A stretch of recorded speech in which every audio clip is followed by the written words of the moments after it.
Now, the man who appointed the Reverend Flowers as chairman of the Co-op Bank has himself stepped down after the Methodist minister turned banker was caught buying illegal drugs. Co-op Group chairman Len Wardle admitted serious questions had been raised about PaulFlowers' appointment. Tonight, Conservative chairman Grant Shapps tried to turn attention to the bank's links to Labour and the party's £1.3 million overdraft with the Co-op. Our business correspondent Siobhan Kennedy reports. It was already like a scene from the gritty American drama Breaking Bad. Now today, the Co-op scandal has left another dead body on the floor. This time, the group's chairman, Len Wardle. I think that's 300. I'll just check it. Yes. It was this secret film of Reverend PaulFlowers, former Co-op Bank chairman, apparently paying for crack cocaine, that's led to Mr. Wardle's downfall, because he was the man who recruited him.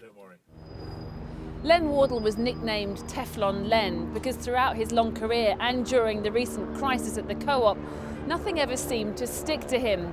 But even he couldn't avoid the spotlight for hiring a chairman widely seen as incompetent and then seen counting out crisp £20 notes, apparently to pay for crack cocaine and crystal meth. Mr. Wardle wasn't speaking today, but in a statement he said, "The recent revelations about the behaviour of PaulFlowers have raised a number of serious questions for both the bank and the group. I led the board that appointed PaulFlowers, and under those circumstances, I feel that it is right that I step down now, ahead of my planned retirement in May next year." Mr. Wardle's been replaced by Ursula Lidbetter on the board of the Co-op Group since 2009. She also would have approved Reverend Flowers' appointment as chair of the bank. I put it to her that the group's board, her included, were partly responsible for the current mess. I think everybody has to take responsibility, but we do need to have the review to understand exactly what happened, why it happened, and then I'm sure everybody will take their share of responsibility. So who were the men in charge? Well, Len Wardle was group chairman from 2007 until today. He'll now have serious questions to answer about why he hired PaulFlowers. Peter Marks became group chief exec in 2008, but retired in May this year, just before the bank's black hole was revealed.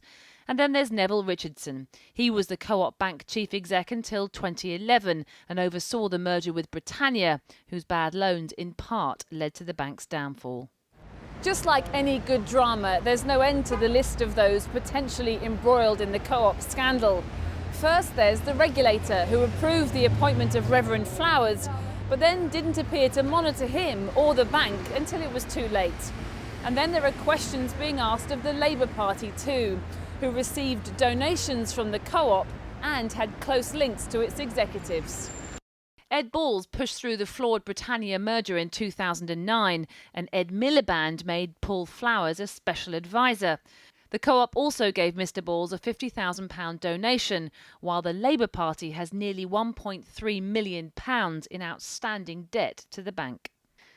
Tonight, the Conservative Party chairman Grant Shapps has written to Ed Miliband demanding the details behind Labour's relationship with Reverend Flowers and insisting that no Labour MP accept money from the Co-op while the Flowers investigation is ongoing.